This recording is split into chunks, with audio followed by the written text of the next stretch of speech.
bathtub, me, you come with a bear.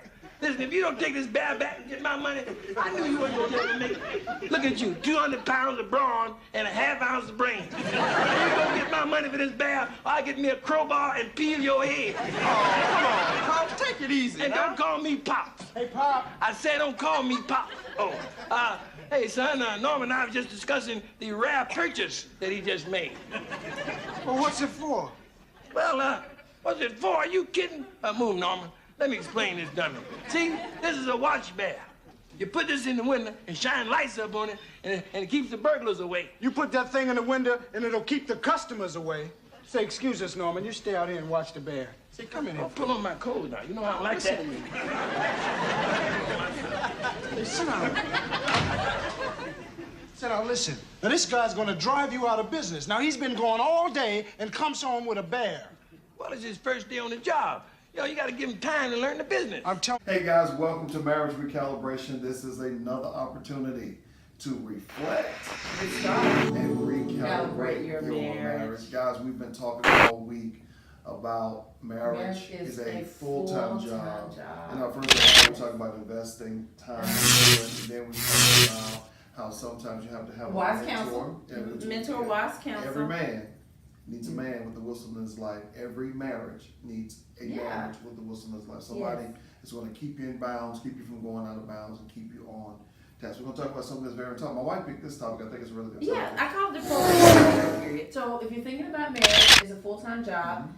Most jobs, there is a probationary period. Now, let me put a little caveat there. I'm not saying you get married and you be like, let me test this. This ain't working. I'm giving. 3 or 4 months and then I'm out. Right. But no, I'm talking about within that probationary period, there is a learning period. And that's what we're talking about. Right. So today we want to talk about the realignment of your two lives. Right. So in this probationary period, you're learning how to realign because, see, she's been living a life. He's been living a life. And now you're bringing two lives together. I always think about when we first got married, my sweet, wonderful husband. I love him. I'm great. I love him. Awesome. And one of the first things when we got married, I was like, okay, we're similar. We're both Christians. We're from the same ethnicity. Grew up not far from each other, similar backgrounds. Right across the track from each other. Right across the track, didn't even know each other. I said, so we're similar. Then we got married.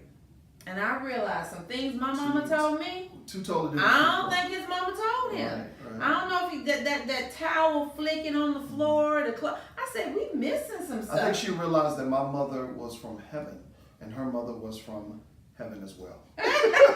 Just different sides of heaven. So, and you might say that is the silliest thing, but you know what? Little things. When you're living together, living life together, and you have pressures, little things can cause big problems. Yeah. And so you have to, in that time period, you got to learn how to realign and join these two lives together. You got to talk about your dreams together. My grandfather would say this, and this is scripture in the Bible. He would always say, a little leaven the whole lump. That's in the Bible. When he was saying a little bit continues to create a big problem. And sometimes when you are aligning your lives together, that stuff that was cute when y'all were dating and now we're living in the same space. You can blow it up. That stuff ain't cute no more. So you have to learn how to realign your lives together. One of the things we teach in marriage is out of the Bible, and it says when a man leaves his mother and father and they cleave together, the two become one flesh. So you leave, you weave, and you cleave to each other. You're building something totally new, something that is out of the box, something that's never been done before. So you're bringing your experiences together. Same thing we think about it now. We're saying marriage is a full-time job. When you start that new job, you're bringing your experiences from everywhere that you've had, but you're in a new place now. Yes. So you have to learn how to weave those experiences into this new place. You have to learn how to weave those habits together. And so many marriages, they run into problems because people want to continue to do what they did before. Right. They don't want to weave together. They don't want to talk and bring things together. What are our dreams and our goals and our visions? How are we going to run our home? Right. How are we going to run our marriage? How are we going to run our finances? Not how you did it before, not how mom and them did it, but what does this alignment of these two lives look like? Yeah, what because does it look like? You have to think about it. Both of you have to bring something to the table. And Yeah. one of the things that I'm learning, I think is so important, is that in a marriage, And when you're bringing these two cultures together, these two lives together, neither one diminishes the other. Yeah. But always uplifts the other because you want the best for the next person. So you have to learn what we call in football. My wife doesn't know about football. I know some stuff about football. You got to learn what we call that sweet spot. Yeah, I don't know what you're talking about. Okay, yeah. so the sweet spot is you have experiences, I have experiences. It can't be my way the whole time. It can't be your way the whole time. But what we have to do is we come to a common ground where we are in agreement with each other. You in your flow. We call that the sweet spot. Okay. That's the sweet spot. And then again, when you hit that sweet spot, you know what happened? What? You create momentum. Okay. Yeah. And I'm telling you, it's nothing that another person can do to stop you, man. I mean, I've seen it in games. You know, people, they try all kind of things, but they can't stop the offense because you're in that sweet spot. You're in that flow. And Same that's thing what in you life. need in your marriage.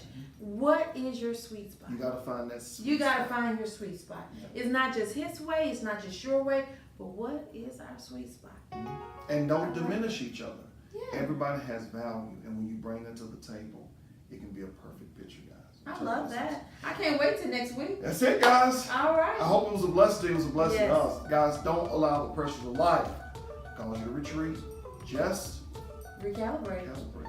All right, I'm going to go work on my sweet spot. See you next week. And don't she look good, y'all? All right. Let's give 'em something.